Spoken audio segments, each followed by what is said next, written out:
이제 계속해서 의에 대해서 말씀을 나누고 있는데요. 지난주에 말씀을 드렸죠. 믿음으로 우리가 이루어진다. 이 믿음으로 이루어진다는 것이 얼마나 놀라운 은혜와 축복인가라고 하는 것을 경험해야 된다. 그 말씀을 드렸습니다. 이제 그러면 그 믿음이 뭐냐? 이 부분을 계속해서 이제 말씀을 합니다. 하나님의 약속을 말씀하는데 후사가 되리라 약속하셨습니다. 근데 이 약속하신 것이 뭐냐면 믿음으로 말미암은 것이다, 그렇게 말씀하고 있습니다.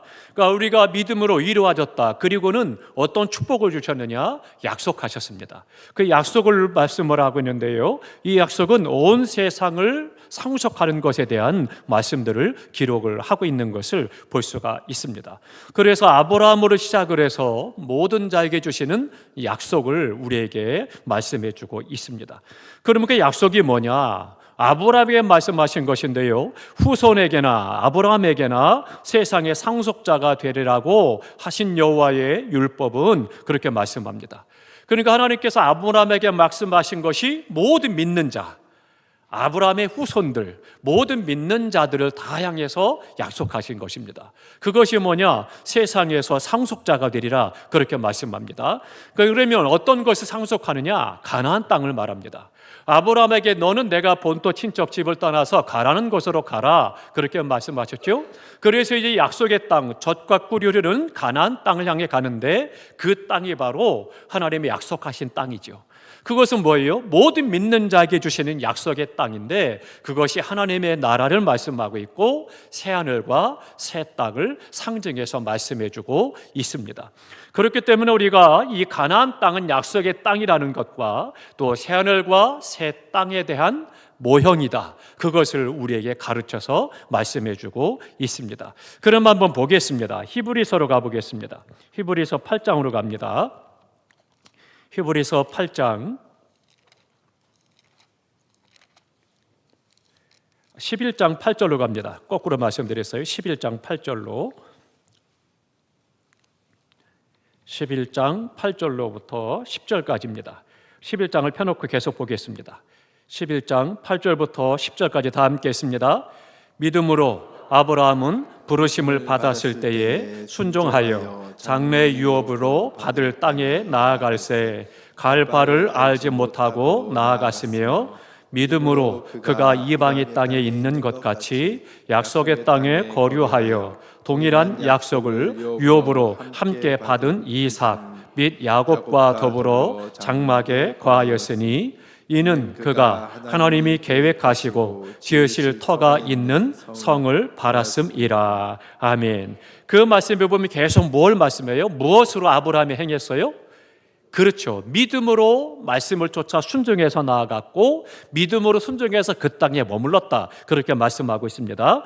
그러면 또 봅니다. 14절 봅니다. 13절 14절 봅니다. 히브리서 11장 13, 14 다 함께 했습니다. 이 사람들은 다 믿음을 따라 죽었으며 약속을 받지 못하였으되 그것들을 멀리서 보고 환영하며 또 땅에서는 외국인과 나그네임을 증언하였으니 그들이 이같이 말하는 것은 자기들이 본향 찾는 자임을 나타내미라. 아멘. 지금 믿음으로 행한 모든 사람들, 아브라함의 후손들은 말합니다. 그들 가운데 믿음으로 행한 사람들은 어땠어요? 약속을 받지 못했다는 거예요. 아브라함에게 하신 약속을 그가 직접 듣지 못했지만 그러나 그들이 멀리서도 그것을 보고 환영하면서 나그네의 삶을 살았다, 그것을 말씀하는데 이것이 바로 믿음의 삶의 모습이다, 그것을 말씀해 줍니다. 16절도 보겠습니다. 16절 다 함께 했습니다. 그들이 이제는 더 나은 본향을 사모하니 곧 하늘에 있는 것이라. 이러므로 하나님이 그들의 하나님이라 일컬음 받으심을 부끄러워하지 아니하시고 그들을 위하여 한 성을 예비하셨느니라. 아멘. 더 나은 본향을 사모하니 곧 하늘에 있는 것이다. 영원한 하나님의 나라를 그들이 사모하되 믿음으로 행했음을 말씀해주고 있습니다. 그러니까 이 하나님의 약속은 믿음으로 우리에게 주어지는 하나님의 은혜요. 그러니까 의롭다 인정받은 하나님의 사람들, 믿음의 사람들에게 주시는 약속입니다. 그러니까 이 약속은 뭐예요? 오직 믿음으로 받는다, 그것을 말씀해주고 있습니다. 그러니까 아브라함은 뭐 어떤 약속을 또한 받았어요? 그에게 믿음의 조상이 되겠다라고 하는 약속을 또한 그가 받게 됩니다. 그러니까 세상 모든 나라의 모든 믿는 자들의 믿음의 조상이 된다. 그러니까 오늘 믿는 나의 믿음의 조상도 아브라함이다. 그것을 말씀해 주고 있습니다. 그런데 유대인들은 어때요? 이방인들 향해서는 너희는 아브라함의 자손이 아니야. 우리만, 할례 받은 우리만 아브라함의 자손이다라고 주장을 합니다. 그것에 대해서 바울은 아니다라고 말씀을 하고 아브라함에게 약속하신 것이 그 이후에 믿는 모든 자들의 조상이 되어서 믿음의 조상이다 말씀하시므로 이방인 모두도 오늘 우리가 주님을 섬기는 모든 사람의 믿음의 조상이 바로 아브라함이다라고 하는 것을 가르쳐서 말씀해 주고 있습니다. 그러니까 지금 유대인들은 이 복음을 알지 못해요. 그러니까 이 복음에 대해서 거절합니다. 우리 선민, 우리만 하나님 앞에 구원받은 백성이요, 그러니까 14만 4천만 구원받는다라고 생각을 하고 여전히 그들은 구약 성경 안에 모세오경 가운데 율법 안에 매여서 있는 것을 보게 되죠. 그들이 예수 그리스도를 영접하면 그것이 뭐가 되느냐? 개종이 됩니다. 종교를 바꾸는 거예요. 개종이 되면 그때부터는 생활을 할 수가 없는 상황이 됩니다. 전국에 방이 붙는 것처럼 오늘날 우리나라의 SNS처럼 그렇게 해서 사람들을 다 알립니다. 우리 동네에 예수 믿는 사람이 있다, 반역자가 있다, 그렇게 방을 붙이고 그리고는 알리고 그렇게 해서 그들이 테러를 당하게 됩니다. 심지어는 생명을 빼앗는 그런 일을 경험하게 되기도 하고요, 회사에서 쫓겨나게 되고요, 또 은행에서 융자를 받을 수도 없고요, 사회생활을 할 수가 없는 그런 상황이 됩니다. 그러니까 이 기독교인들이, 개종한 기독교인들이 그들은 숨어서 믿음 생활을 하기도 하고요, 또 몰래 그들이 알리지 아니하고 그렇게 신앙생활을 하기도 하고, 드러난 사람들은 멀리 다른 곳으로 가서, 그래서는 사람들이 알지 못하는 곳으로 가서 마을을 이루고 그리고는 믿음을 지키면서 신앙생활을 하기도 합니다. 근데 그러면서 그분들이 삶의 터전을 위해서 때로는 이 올리브 나무를 가지고, 감람나무를 가지고 십자가나 나무 조각을 만들어서 판매를 해서 먹고 사는 생계를 유지하기도 합니다. 뿐만 아니라 마을 안에 있는, 동네에 있는 기독교인들, 그 사람들은 드러나지 않고 새벽 1시, 2시 이런 때 사람들이 없는 그런 산속 깊은 곳으로 들어가서, 혹은 풀이 무성한 곳으로 들어가서 혼자 하나님을 찬송하고 기도하고 예배를 드립니다. 그러는 가운데 그들끼리 서로가 어떻게 해서 소리가 들리고 알게 되는 경우는 같이 모여서 두셋이 모여서 시간을 약속하고 그렇게 해서 예배를 드리기도 합니다. 그러니까 이 기독교인들, 특별히 유대인 가운데 기독교를 개종한 사람들의 믿음 생활을 지킨다는 것은 굉장히 어려운 그런 상황 속에 지금 놓여 있습니다. 그러다 보니까 일부 선교 신학자들은 뭐라고 말하냐면 주님이 말씀하신 땅끝이 바로 유대인이다, 그렇게 이야기하기를 하기도 합니다. 그래서 마지막 유대인 이스라엘에까지 복음이 증거되면 주님이 오실 것이다, 그렇게 이야기를 하기도 합니다. 아무튼 그것은 영적으로 그렇다 아니다라고 하는 것을 우리가 갖고 이야기할 필요는 없는 것이고, 그들에게도 복음이 증거되고 예수 안에 구원의 복을 받아 누리도록 해야 된다라고 하는 겁니다. 그러면은 그들이 하나님 앞에 아브라함의 조상이, 믿음의 조상이 되는데 오늘 우리에게도 믿음의 조상이 된다, 그것을 말씀하고, 또 한 가지는 아브라함이 믿음의 조상이 됐고 그의 후사들에게 하나님께서 유업을 물려주신 것이 오늘 우리도 동일한 은혜를 주셨다는 거예요. 그 후사가 되는 유업을 우리에게 주셨음을 말씀하고 있습니다. 함께 봅니다. 로마서 8장으로 갑니다. 로마서 8장 16절 17절을 보겠습니다. 로마서 8장 16절 17절입니다. 249쪽 다 함께 했습니다. 성령이 친히 우리의 영과 더불어 우리가 하나님의 자녀인 것을 증언하시나니, 자녀이면 또한 상속자 곧 하나님의 상속자요 그리스도와 함께한 상속자니 우리가 그와 함께 영광을 받기 위하여 고난도 함께 받아야 할 것이니라. 아멘. 우리가 이제는 하나님의 자녀가 됐고 상속자가 되었다, 그렇게 말씀을 하고 있는 겁니다. 그러니까 이 약속은 뭐예요? 온 세상 모든 믿는 자들에 대한 하나님의 약속입니다. 믿음으로 의로워진 우리 모두에게 약속하시기를 아브라함의 후손이요 또 상속자다 말씀해 주고 있습니다. 또 하나, 두 번째는 뭐냐면 아브라함의 씨라고 말씀을 합니다. 이 아브라함의 씨라고 하는 것은 뭔가 하면 모든 믿는 자들을 가리켜서 말합니다. 그러니까 조상이 누구요? 그의 씨를 받아서 자자손손이 오는 것처럼 그렇게 이 씨를 말하는 거예요. 그러니까 믿음의 씨를 이야기를 하고 있습니다. 그럼 모든 믿는 자들을 가리켜서 말씀하고 있죠. 그러니까 진정으로 예수 그리스도를 믿고 그 안에 거듭나서 하나님의 사람으로 살아가는 모든 믿는 자들은 약속의 후사다, 그것을 말씀해 주고 있습니다. 교인은 두 종류가 있습니다. 하나는 교회를 와서 예배드리고 가는 사람입니다. 또 하나는 예수 믿는 사람입니다. 교회에 나와서 신앙생활한 것처럼 한다 할지라도 그 사람이 예수 믿는 사람이냐? 그렇지 않을 수도 있습니다. 그러니까 교인은 두 종류예요. 하나는 교회를 왔다 갔다 하는 사람, 쉽게 말씀드리면 종교 생활을 하는 사람이고, 또 한 사람은 예수를 믿는 사람입니다. 그러니까 우리가 분별할 수 있어야 되겠죠. 우리가 예수를 온전히 만나고 거듭나서 하나님의 사람으로 살아가는 사람이 바로 예수 믿는 사람이고, 그는 믿음으로 의롭다 인정받은 사람입니다. 그러나 예수를 만나지 못하고 성전 뜰만 받고 와서 예배만 드리고 가는 종교인들은 아직 믿음이 없기 때문에 의롭다 인정받지 못한 것이고, 그들은 이 약속의 상속의 후사가 되지 못한다, 그것을 말씀해 주고 있습니다. 그렇기 때문에 진정으로 하나님을 믿는 사람, 예수 그리스도 안에 믿음의 후사가 된 사람들, 그것은 세상에서 상속을 받는다, 그렇게 말씀합니다. 마태복음 5장 5절에도 온유한 자는 복이 있나니 저희가 땅을 기업으로 받을 것이며, 그렇게 말씀하죠. 그러니까 온유한 자, 지난 수요일날 사랑은 뭐예요? 온유한 자다 말씀을 드렸죠. 그러니까 온유하다라고 하는 것에 대해서 예의 바르고 또 따뜻하게 대하고 또 다른 사람을 섬길 줄 아는 이런 모든 것들에 대해서 이야기를 했습니다. 그렇다면 그 사람들이 땅을 차지한다는 거예요. 그러니까 하나님께서는 우리에게 아브라함의 씨로서 모든 믿는 자들이 상급이 있다, 그것을 말씀해 주고 있는 것이죠. 또 하나, 세 번째로는요, 하나님은 그 약속을 율법을 통해서 주신 것이 아니고 믿음의 의를 통해서 주셨다, 그것을 말씀해 주고 있습니다.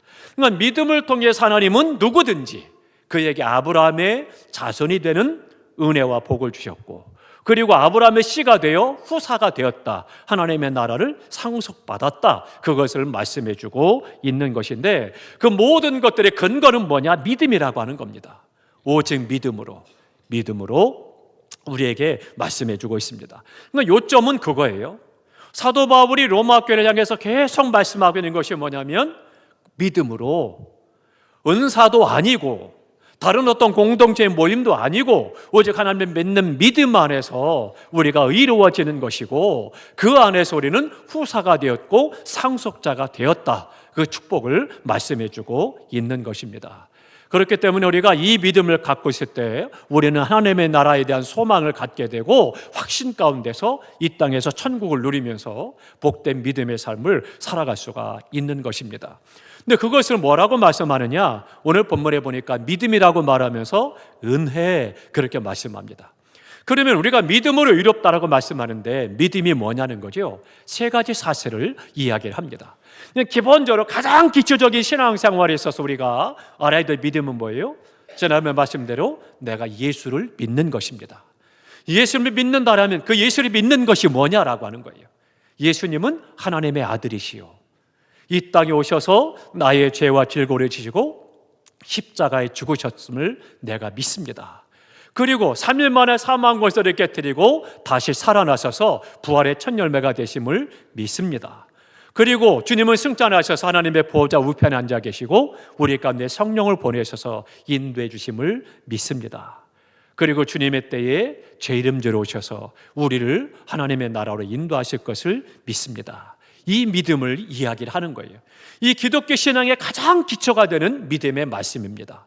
근데 이것을 이제는 우리가 하나님의 은혜다라고 말하는데, 믿음은 뭐냐? 첫 번째는 그거예요. 믿음이 우리에게 은혜를 가져옵니다. 믿음이 있어야 은혜를 받을 수 있는 거예요. 이 은혜라는 단어는요, 카리스라는 단어인데요, 이것은 공로 없이 공짜로 주어진다, 그런 말씀입니다. 그러니까 선물이에요. 값없이 주신 선물인데 대가를 바라지 않는 선물입니다. 내가 성령이 너를 위해 십자가에 죽었고 내가 너를 구했으니까, 그러니까 너는 당연히 나에게 잘 믿고 나를 잘 섬기고 날 따라야 돼, 어떤 그런 것들을 기대하고 그런 것들을 바라며 사는 것이 아니다라고 하는 거예요. 우리에게 주시는 하나님의 선물이 바로 은혜라고 하는 거죠. 은총, 인정, 용납, 선한 의지, 또 도움, 친절, 이런 모든 것들이 다 포함이 돼서 은혜, 그렇게 말씀을 할 수가 있습니다. 그 모든 은혜는 다 값없이 주시는 하나님의 선물이라고 하는 거예요. 내가 무엇을 했기 때문이 아니라 우리에게 주시는 하나님의 선물이요, 보답을 기대하지 않고 주시는 선물, 그게 바로 은혜라고 하는 거예요. 그러니까 그 은혜가 우리가 얼마나 충만한지 우리가 그 은혜를 미처 다 깨닫지 못할 때가 너무나 많고, 또 그것을 헤아려 알지 못하는 그런 삶을 살아갑니다.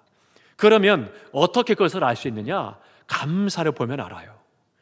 내가 감사하는 삶을 살아가고 있느냐, 무엇을 감사하고 얼마나 감사하며 살고 있느냐 보면 그가 이 은혜를 알고 있느냐 모르느냐를 깨달아 알 수가 있는 거예요. 우리 성도님께서 아침에 눈을 떴을 때 감사하십니까? 오늘 하나님 내게 새날 주시고 새 생명 주시니 감사합니다, 고백하고 시작한다. 그 성도님은 하나님께서 내 생명을 주관하겠다는 것이 믿는 믿음이 있는 거예요. 그 믿음이 있으니까 그 은혜를 깨달아서 하나님 은혜에 감사해서 간밤에 생명을 시켜주시고 오늘 새날 주셨으니 감사합니다, 고백할 수밖에 없는 거예요. 하나님의 은혜를 생각할 때는 우리가 대부분 뭘 생각해요? 이 땅의 것들을 생각한다는 거죠. 무엇을 먹을까, 무엇을 마실까, 무엇을 입을까, 높은 지에 오를까, 건강하게 될까, 잘 될까, 명예, 인기, 권력, 이런 부분들에 관심이 있다는 거죠. 그것이 되면 은혜 있는 거고, 은혜 받은 거고, 은혜를 주신 거고, 그것이 없으면 은혜를 못 받은 것이고, 은혜가 없는 것이고, 은혜를 안 주신 것이고 착각하는 거죠. 은혜는 그런 것이 아닙니다. 하나님의 은혜는 보상을 바라지 않고 값없이 우리에게 필요를 따라 주신 하나님의 선물입니다. 그러니까 그 은혜에 우리가 깨달은 만큼 감사하게 되고, 은혜를 받은 만큼 감사하게 되고, 경험한 만큼 감사하게 되는 거죠. 근데 내가 그 놀라운 은혜를 받았음에도 알지 못하니까 감사할 수가 없는 거죠. 그러니 하나님께서 우리의 생명을 지켜주신다라고 하는 것, 아마 우리 어르신들 가운데 혹시 그런 분이 계실 거예요. 죽을 고비에서 살려주심을 받았던 경험 있으신 분이 계실 거예요. 그분은 뭐라고 그래요? 내가 제2의 인생을 산다, 하나님이 나에게 제2인생을 주셨다, 하나님의 은인이다, 그래서 내가 최선을 다해서 하나님을 사랑하고 믿음으로 한다, 고백하죠. 왜요? 그거 경험했잖아요. 그 은혜를 경험하니까 아는 거예요. 그런데 그런 골비를 넘기지 않았던 분들은, 그런 분들은 이 생명, 내가 아침에 자연스럽게 눈을 떴다는 것은 그냥 당연한 거고 하나님의 은혜라고 깨닫지 못하는 거예요. 그러니까 감사하지 못하는 거죠. 내가 무엇을 감사하느냐, 어떤 것을 감사하느냐를 보면, 아, 하나님의 은혜를 깨닫고 있구나, 하나님의 은혜를 알고 있구나, 그것을 볼 수가 있는 거죠. 어떻습니까? 요즘에 무엇을 감사하고 계신지요? 순간순간마다 생활 속에서 얼마나 감사하며 살고 계신지요? 혹여라도 당연한 듯이 빚쟁이에게 빚을 요구하듯이 그렇게 신앙생활하진 않는지요? 우리가 하나님 앞에 감사한다라고 하는 것은 믿음으로 위롭다 인정받은 하나님의 사람들에게 주시는 하나님의 은혜, 그 은혜로 말미암아 우리는 감사하게 되는 거죠. 하나님께서 우리에게 주시는 은혜, 그 모든 것들을 보시는데, 율법은 뭐래요? 오늘 본문에 보니까 율법이 없으면 죄를 깨닫지 못한다는 거예요. 율법은 우리로 하여금 죄를 알게 하는 것입니다. 그러니까 어떻게 돼요? 큰 죄든 작은 죄든 심각한 죄든 사소하다고 느끼는 가벼운 죄든 간에 모든 인간은 다 죄 가운데 살았어요. 근데 그 모든 죄인들의 모습이 어때요? 그 죄로 말미암아 다 상함을 받은 인간의 모습이에요. 모든 인간은 다 똑같아요. 그 죄로 말미암아 다 상처를 받고 고통하는 거고 신음하는 그런 인생을 살아요. 안 그런 것 같지만 뭐 다 행복하고 좋을 것 같고 남부러울 것도 없고 부족함이 없어서 갈 것 같지만 그러나 그렇지 않습니다. 그 삶에 깊이 들어가 보면 아픔이 있고 고통이 있고 괴로움이 있는 거예요. 왜? 죄로 인한 그런 것을 겪게 되는 거예요. 압구정 쪽에 굉장히 잘 사는 분들이 많잖아요. 그쪽에 뭐 청담동 쪽에. 그래서는 굉장히 어리어리한 집들, 그렇게 뭐 몇십억 되고 뭐 하는 그런 집들에 사는 사람들, 목사님 한 분이 신방을 가게 됐다고 그래요. 신방을 가다 보니까 담벼락이 그렇게 높고 담장이 쳐 있고 뭐 흰식거 뭐 세콘 뭐 이런 뭐가 해가지고 지키고 있고 으리으리하고 걸어가는 사람이 없더래요. 그러면서 보니까 참 대단하다, 참 좋다. 그래서 그분 댁에 이제 신방을 가보니까 온 집안이 뭐 대리석으로 깔려 있는데 이태리 대리석으로 깔려 있고 뭐 수도꼭지도 다 금으로 돼 있고 해가지고 뭐 어제 본 거고 뭐 시작을 해가지고 중국의 문화재인 뭐 도자기 큰 거 가까이 있고 뭐 대단하더라는 거예요. 야, 참 좋다. 얼마나 좋을까. 그랬는데요, 예배 드리고 나서 상담을 하기 시작을 하는데 그 집사님이 눈물을 뚝뚝 흘려가면서 그래가면서 아파하더라는 거예요. 충격을 받은 거예요, 목사님이. 이렇게 좋은 집에 살면서 왜 저럴까? 안 벌을 것이 없고 돈 쓸 일이 없어가지고 어떻게 하면 돈을 쓸까 고민하는 사람인데 이렇게 아픔을 닦고 이런 고통 가운데 살아갈까? 너무나도 불쌍하더라는 거예요. 우리의 삶 속에서 그렇습니다. 사람은 그 죄로 말미암아 다 상처를 입고 고통하고 아프고 괴로움 가운데 살아가요. 근데 그런 사람들에게 이 우리 인간의 모습입니다. 경건한 죄든 극심한 극악한 죄인이든 간에 다 누구나 다 하나님 앞에 나와야 됩니다.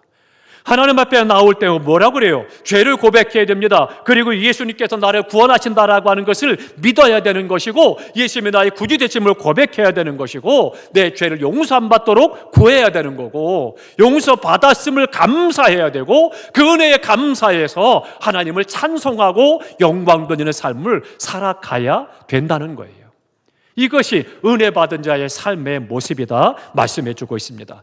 그러니까 구세주, 구원자, 찬송과 영광과 존귀를 받게 합당한 분이 누구냐? 사람이 아니라 목사가 아니고 장로님이 아니라 오직 하나님만이 이 영광을 받으셔야 되는 거예요. 그러니까 우리가 하나님께 영광을 돌려야 되는데 우리 스스로 자꾸 우리를 높이려고 하고 우리가 영광을 받으려고 해서는 안 된다라고 하는 거예요. 이 모든 은혜의 사건의 중심이 누구냐? 하나님이시라는 거예요. 그러니까 하나님만이 영광을 받으시고 찬송을 받고 높임을 받으셔야 되는 거죠. 그러니까 인간의 삶의 중심이 하나님께 있는 겁니다. 우리가 주인공이 아니에요. 내 인생은 나의 것 아닙니다. 하나님의 것입니다. 하나님께서 만드셨거든요. 하나님의 것인데 그런데 우리 인간은 착각하고 내 인생은 나의 것, 나 하고 싶은 대로 살 거야 내버려도 이야기하지만 그렇지 않습니다. 그러니까 내가 전적으로 하나님께 나를 맡기고 의탁하고 의뢰하고 하나님을 신뢰할 때 하나님은 어떻게 하시느냐? 그에게 은혜를 베푸시고 그에게 기도에 응답해 주시는 거예요. 이게 중요한 거예요. 왜 그래요? 하나님 앞에서는 하나님을 영화롭게 하는 그 사람을 통해서 영광을 받으시고 그리고 그의 삶에 은혜를 베푸셔서 응답해 주신다는 거죠. 우리의 삶 속에서 하나님 앞에 응답받는다? 왜요? 그가 나를 영화롭게 하니 그렇게 말씀하셔요. 그러니까 그것이 바로 은혜다라고 하는 거예요. 사랑하는 성도 여러분, 내 기도에 응답이 없다면 나의 삶을 다시 한번 살펴보십시오. 하나님 앞에 여러 가지 뜻이 있습니다. 우리가 늘 들었죠? 응답은 세 종류입니다. 하나는 예스입니다. 내가 기도한 대로 이루어 주신다라든지 아니면 다른 방법을 통해서 역사하신다라든지 아무튼 일을 이루시는 거예요. 또 하나는 노입니다. 아니야 성웅아, 그건 너한테 독이 돼. 너에게 해가 돼. 복이 아니야. 그런다라면 거절하십니다. 또 하나 세 번째는 웨이트입니다. 기다리라는 거예요. 아직 때가 아니야. 기다려. 그러면 그때까지 우리는 기도하면서 계속 기다리는 거예요. 그러니까 그런 응답들이 있는데 근데 응답은 이 세 가지가 다 응답인 거예요. 너 안 된다라고 말씀하는 것도 응답이고 내가 기도한 대로 이루어지시거나 아니면 하나님의 뜻대로 이루시는 것도 응답이고 기다리라고 하는 것도 응답이에요. 그런다면 하나님 앞에 우리가 기도하면서 응답하시는 것들에 대해서 어떻게 해야 되느냐? 내 삶을 통해서 하나님께 맡기고 믿음으로 나를 의탁하고 하나님께 영광 드릴 때 하나님께서는 그 영광을 받으시고 우리의 삶의 응답으로 역사하시는 은혜를 경험하게 되는 겁니다. 사랑하는 성도 여러분, 나는 다 하고 싶은 대로 신앙생활하고 그리고 몇 마디 기도했다고 응답을 받았다? 잘못된 거죠. 양심이 있어야 돼요. 하나님 앞에 우리가 믿음으로 살아가고 하나님을 의뢰하고 하나님을 의탁하고 하나님의 영광을 드러내며 살아갈 때 하나님은 그의 기도를 응답해 주시는 은혜를 베풀어 주시는 거예요. 그런데 우리가 그것은 상관하지 않고 나 하고 싶은 대로 나 편한 대로 나 좋을 대로 신앙생활을 해놓고 그리고는 기도했으니 응답해 주세요? 아닙니다.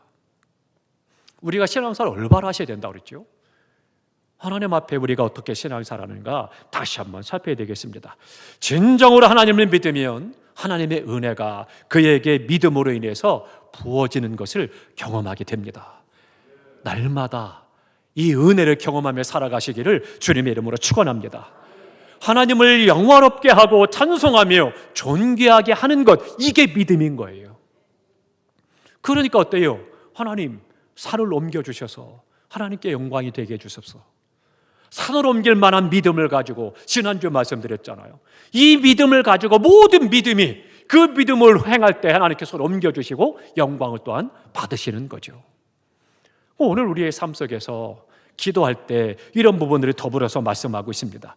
디도서 2장 11절에 말씀합니다. 모든 사람에게 구원을 주시는 하나님의 은혜가 나타나 그렇게 말씀하고 있습니다. 그 모든 사람들에게 주시는 하나님의 은혜가 있다. 지금 믿음으로 행하는 모든 사람들, 그들에게 하나님은 은혜를 주심을 말씀해 주고 있습니다. 사랑하는 성도 여러분, 이 밤에 믿음이 충만하시기 바랍니다. 믿음으로 행하셔서 하나님께서 은혜를 베푸셔서 우리의 삶이 열려지고 회복되어지고 잘 되어지고 또 풍성케 되어지고 더욱더 성숙케 하고 또 하나님께 영광이 되는 그런 은혜의 삶이 되시기를 주님의 이름으로 축원합니다.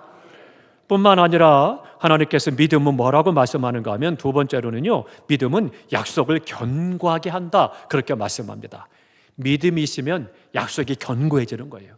믿음이 없으면 약속은 흔들리는 겁니다. 잘 들으셔야 됩니다. 하나님께서 약속해놓고 그리고 약속을 흔드신다? 그게 아닌 거예요. 하나님께서 변덕쟁이처럼 이랬다 저랬다 그렇게 하시는 분이 아니라는 거예요. 하나님은 신실하신 하나님이십니다. 약속을 이루시는 하나님이심을 믿으시기 바랍니다. 그런데 내가 믿음으로 약속이 굳세진다, 믿음이 흔들리지 않는다, 견고하게 된다는 거 뭐냐면 내 믿음을 말하는 거예요. 내 믿음에 의해서 그 약속이 내게 견고하게 되어지는 거고 이루어짐을 말씀해 주고 있는 것입니다. 그러면 이제 아브라함을 히브리서 11장에 보면 굉장히 믿음으로 그렇게 해서 계속 말씀했습니다.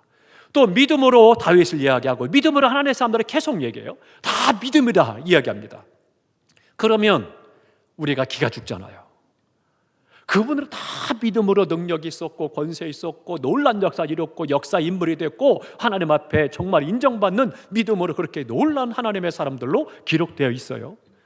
그러면 오늘 나는 어떻습니까? 그들과 견져 볼 때 그렇게 되면 참 기분이 나쁘고 힘들고 어렵죠. 그러면 아브라함을 비롯해서 그 수많은 하나님의 사람들이 다 하나님께서 아브라함아 너는 너의 본토 친척들 떠나서 내가 지시한 대로 가. 믿음으로 순종할 그때부터 시작을 해서 하나님 부르시는 그날까지 그가 한 번도 믿음에서 흔들리지 않지 않았느냐? 흔들렸느냐 안 흔들렸느냐? 어때요? 흔들릴 때가 있었다는 거예요. 약속이 견고하지 않아지는 때가 있는 거예요. 그러면 그때 하나님의 약속이 견고하지 않느냐? 아니에요. 하나님의 약속은 여전히 견고합니다. 그런데 그의 믿음이 흔들리니까 약속이 흔들리는 거죠. 그럼 아브라함이 언제 믿음이 흔들렸어요? 이제 100세가 돼서 아들을 낳았어요. 그런데 그 전에 낳기까지 시간이 지나가면서 마음이 급해지는 거예요. 하나님이 약속하셨는데 이제나 주실까 저제나 주실까 기대하고 기다려요. 그런데 1년 2년 지나도 하나님 역사는 나타나지 않아요. 10년이 지나도 나타나지 않아요. 그러니까 아내와 함께 어떻게 돼요? 여종을 드리잖아요. 인간적인 방법을 동원해서 여종을 들이고 아들을 낳잖아요. 그가 이스마엘이잖아요. 결국은 어때요? 하나님께서 그에게 아니다라고 말씀하시죠. 내 약속은 그게 아니야. 이스마엘이 아니다. 그렇게 말씀해 주셔요.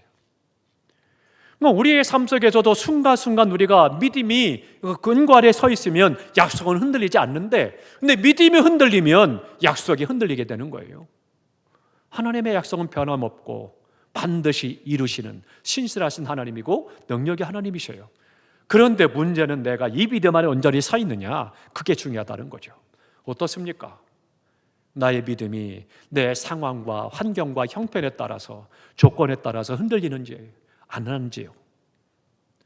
내가 원하는 대로 됐고 내가 좋아하고 내가 기뻐하는 대로 했을 때는 믿음이 충만했다가 좀 어려움을 만나고 혼란을 만나고 시험을 만나고 하던 것이 잘 안 되고 또 힘들어지면 그러면 믿음이 쭉 가라앉고 널뛰듯이 그렇게 올라갔다 내려갔다 하는 그런 신앙생활을 하진 않았는지요.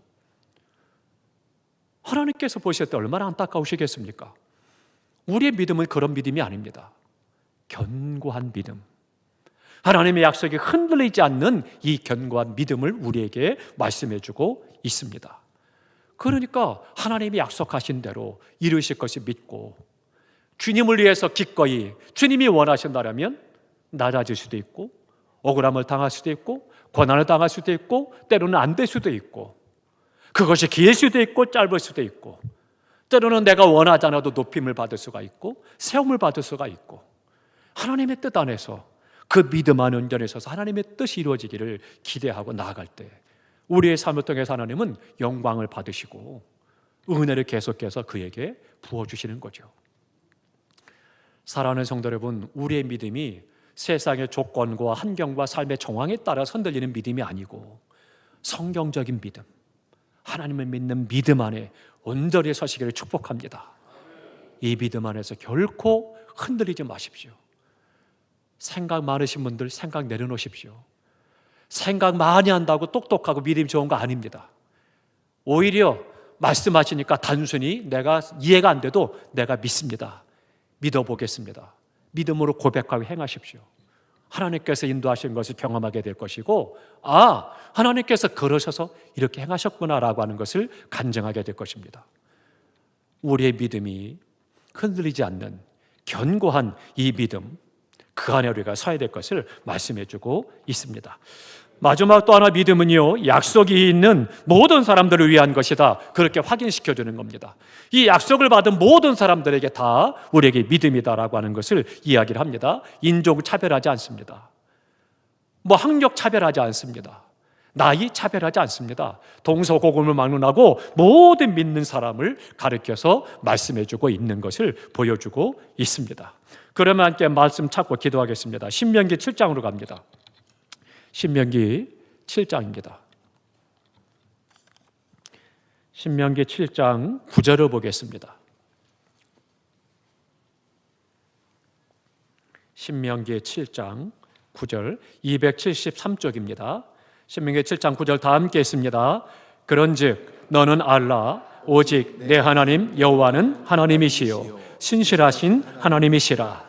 그를 사랑하고 그의 계명을 지키는 자에게는 천대까지 그의 언약을 이행하시며 인내를 베푸시되. 아멘. 믿음으로 이뤘다 인정을 받고 하나님의 자녀가 됐고 아브라함의 후손이 된 사람들에게는 하나님께서 어떻게 하셔요? 언약을 이행하신다. 신실하신 하나님이시다 말씀합니다. 우리 성도의 삶 가운데 신실하신 하나님은 그 하나님을 날마다 믿으며 그 안에서 하나님 약속하신 것을 받아들이고 승리하는 은혜의 삶이 되시기를 주님의 이름으로 축원합니다. 기도하겠습니다.